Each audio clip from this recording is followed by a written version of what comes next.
And now, from beyond our dimension, this is the JeffMara podcast.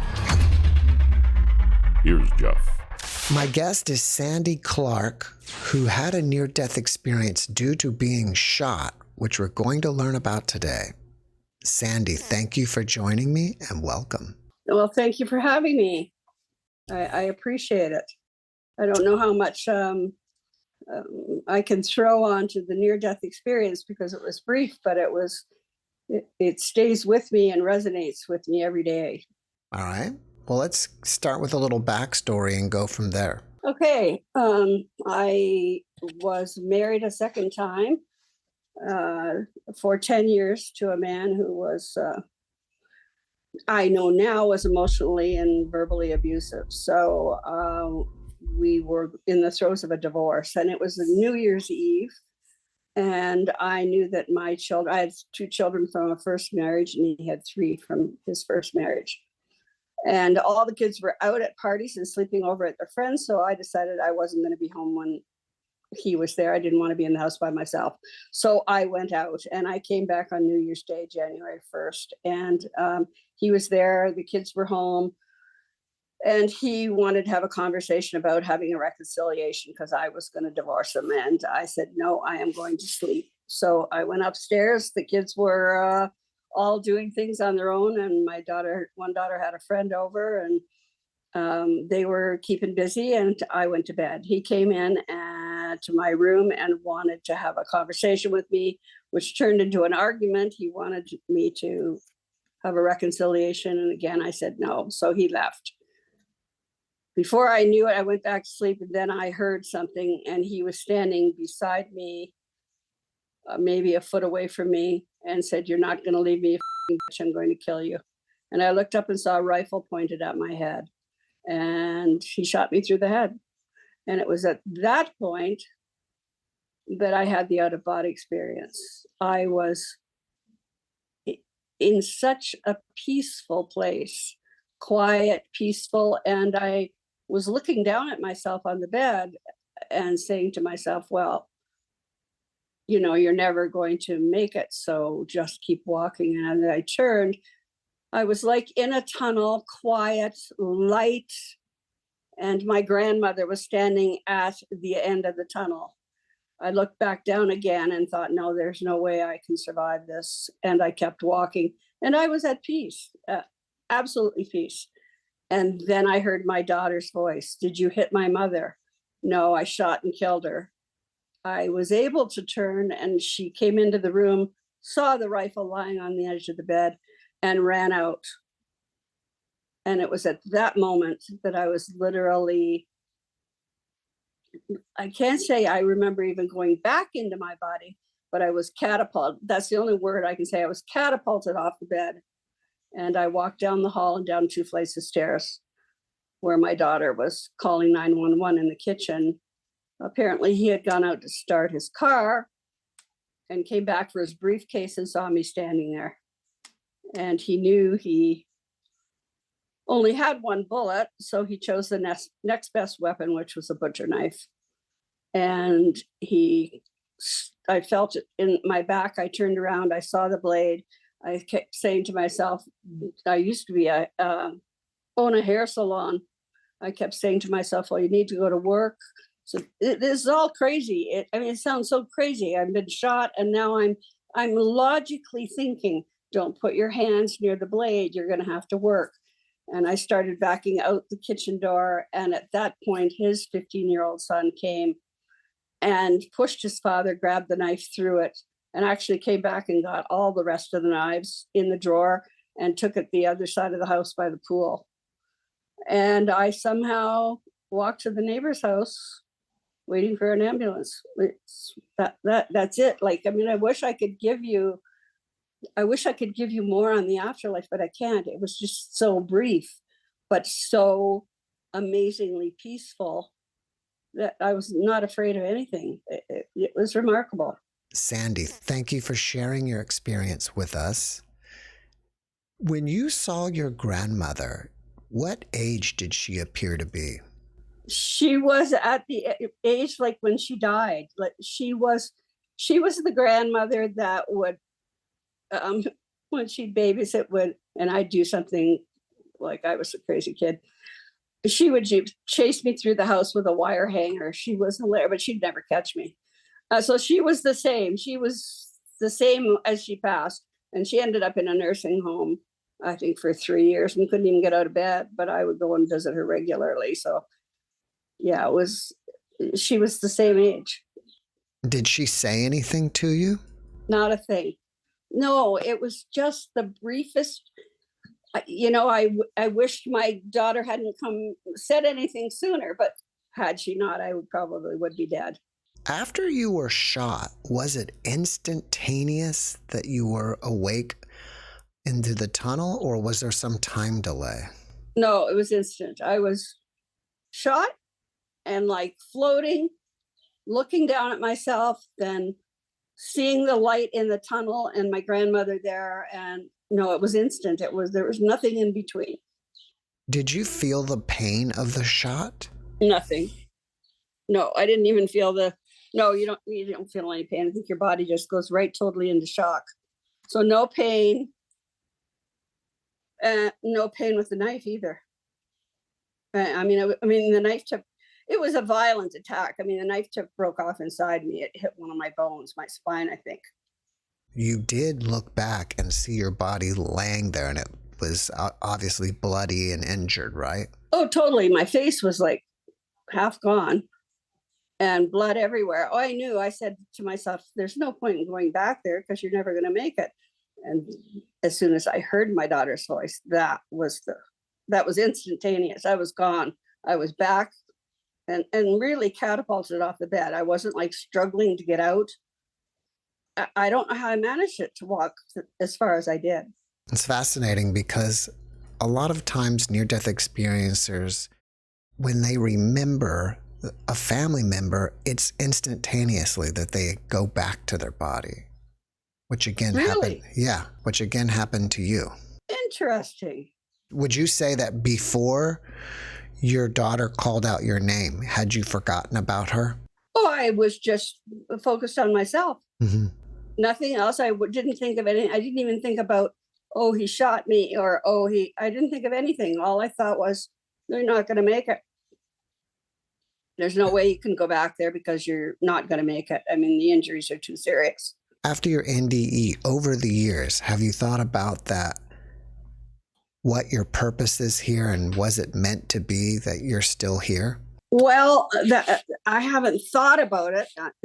You asked the question. After I had it, I of course, I was a victim of the criminal justice system. That's what I call myself, because the criminal justice system isn't there to help victims. Let me tell you, nobody wants to talk to you. Nobody wants to get in touch with you. I'm in the hospital. I'm calling the Crown Attorney's office and I'm demanding that somebody come to the hospital to see me. No, just stay where you are. I mean, the things back and forth that we went through court, I mean, it was unfathomable that I would not be getting help, that I had to go out there and look for it. So I guess my anger, and behind anger for me is, anger to me means fear, pain, and powerlessness. And I was powerless when it came to the criminal justice system. So I became a victims advocate, and then I enrolled at the University of Windsor and earned an honors degree in criminology and graduated with the President's Medal. That's great. Yeah, thank you. And so I just worked tirelessly for victims. I had a support group very shortly after I got out of the hospital for crime victims, because they don't get any support. They don't get the help that they need. You're just expected to come to court when it's time for the trial. Well, that wasn't happening with me, let me tell you. After your NDE, did you notice that you had any new abilities that you didn't have prior? Well, that's interesting. Maybe I always had the abilities I have, but I never put them into use. I never knew that I was as strong as I am, as vocal as I can be, as a pain in the butt to most people in government. But that was the only way I could get anything done, was to just keep advocating and being a thorn in the side of many politicians, many people in justice. That's, what are you going to do? And even, if you have power and you have money, which I didn't, but he did, and he was very politically connected at the time. His first cousin was the treasurer of Ontario, of the province of Ontario. And at one time, his uncle was the premier. So it is like, any case in the States that you've seen, you've got power and money, you're going to get off. So we went to trial, and he was not convicted of attempted murder, but he was convicted of aggravated assault and the indictable weapons charge. So he could have had 14 years for the first charge and 14 years for the indictable weapons charge. He got 3. And they knew they better give 3 because that's a federal offense. If it was 2 years less a day, it would just be provincial. So it wouldn't be like hardcore prison. So, but he was, nobody was going to do an appeal. The Crown told me that. So I stood on the street corner of the main street of Windsor with letters, and I had a black eye patch that I wore at the time. And I handed out letters asking letters to be written to the Attorney General of Canada for an appeal, and it was granted. And of course, we won the appeal, but the Crown only asked for 7 years in the first place. So that's what he got. But you know what? He did 18 months and he was out free and clear. That's power and money for you. Wow. So I think my purpose was to continue with my advocacy work, meeting up with women, especially domestic violence, giving presentations, being a motivational speaker, trying to make change to show people, and women or men, that you have the strength and the capacity to make change, not only in your life, but in the lives of others, if you so desire. Now, you said that the memory of this has not faded, right? The memory of my near-death experience? Mm-hmm. No, it's just as clear as anything. It's always just there, but it's so brief for me. So, when you asked me if I do this podcast, I thought, well, yeah, I'd love to do it, but I don't really have that much, insight to give because it was just so very, very brief. But what you told me about seeing one of your relatives and those people always going back is very fascinating to me. I have never really looked into near-death experiences until I saw it the other day online. And then I thought maybe I should be delving more into this. Do you fear death at all anymore? Never. And I'm not going to be buried. I guess I'm going to be cremated. What else are you going to do with? I just want to be thrown to the wind. And no, I don't fear it at all. Not in the least. And even though seeing my grandmother there at that age, maybe she appeared at that age so that I would recognize her.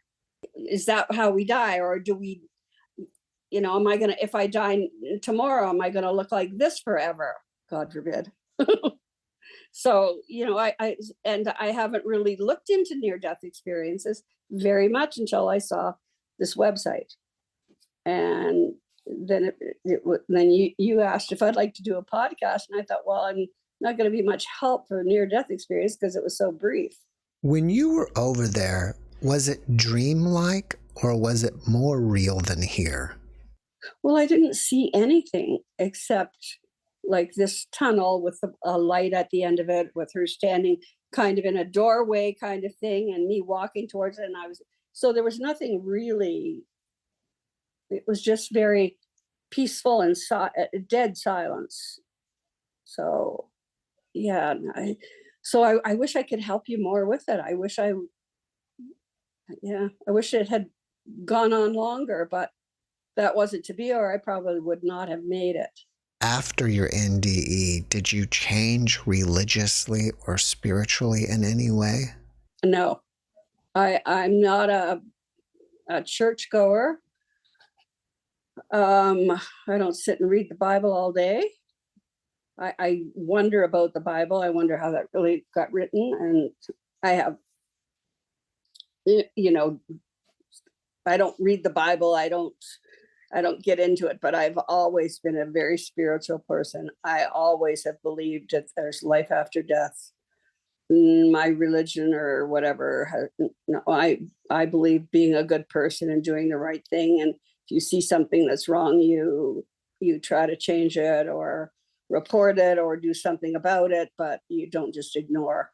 And so I guess maybe I guess if I look back, maybe I was always an advocate, because I remember in school always taking up for the underdog. I mean, I was a skinny little kid, but I was, not quiet, or maybe this was supposed to happen. And then maybe I was supposed to do this meant to do this all my life, because I have changed lives. I still do the same thing when I'm in Mexico. I sat at a coffee shop one morning and I heard this young woman from another country talking to this older Mexican man who turned out to be a professor. And I heard the whole story. She was going to go back. She's going back to an abusive relationship in her country. And he couldn't convince her. And my partner left from coffee. I said, I'll see you later. And he left, and I went over and I said, here's my card. Here's my story in 3 minutes. And please send me an email. And she did. We got together and she got out of that relationship. And I do that all the time. I don't care. I'm not quiet. I butt in. I don't care. I'm going to make a difference. That's amazing. Yeah. Not quiet. Is there anything about your NDE that you find to be inspiring?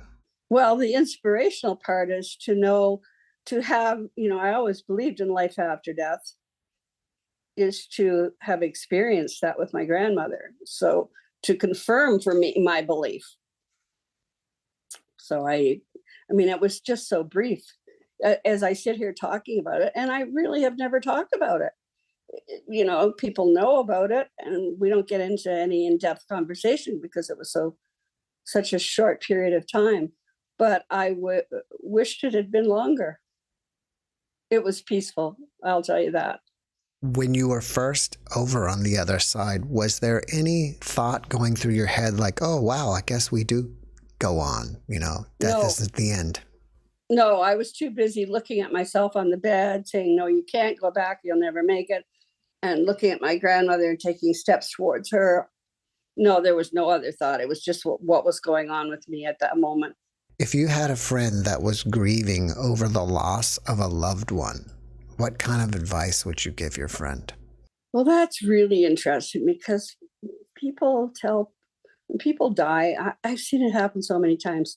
Oh, give it time. You'll get over it. You don't get over something like that. You can go to I hate going to funerals. I don't get a funeral. But anyway, you just have to support that person. I don't know. That's a tough question. Like, I wish the near-death experience had gone on, and I would love to hear other people's accounts of theirs, and how long it lasted. But had I continued on, I would not be here if I hadn't made that split decision when I heard my daughter's voice. So if I hadn't heard her voice, I'm sure I'd be dead. So are you saying that you made that decision to come back when you heard her voice, or it just happened for you? Well, I think I made the decision, like in my mind anyway, maybe not. But as soon as I heard her voice, I said, oh, that's it. I have to go back. I forgot. There's kids. So it was at that very moment that I was out of that tunnel and like catapulted off the bed. That was like, there was no hesitation for me. Did you feel like there was some sort of invisible line in the tunnel that if you crossed it, you couldn't come back? No, I didn't think anything like that. No, at the time. That's that's a big possibility. I would say I would not be here without my kids being home that night and hearing my daughter's voice. There's no way I think I would still have been walking towards my grandmother, and that would have been it. There could have been that line that you talk about. I don't know. If your injuries were left untreated, in what amount of time do you think your body would have died? Oh, this was pretty urgent. Yeah, like I was in surgery. Well, I lived in a small town outside of Windsor, Ontario. I lived in Leamington, so they took me to that hospital. I'm not sure what they did, stabilized me, did whatever, and then rushed me to Windsor for immediate surgery. It wouldn't have been long. Not my wounds. The bullet through the head and into the brain, and then the stabbing was, everything was, my stomach, everything was ripped open. My lung was collapsed because he stabbed me through the back as well.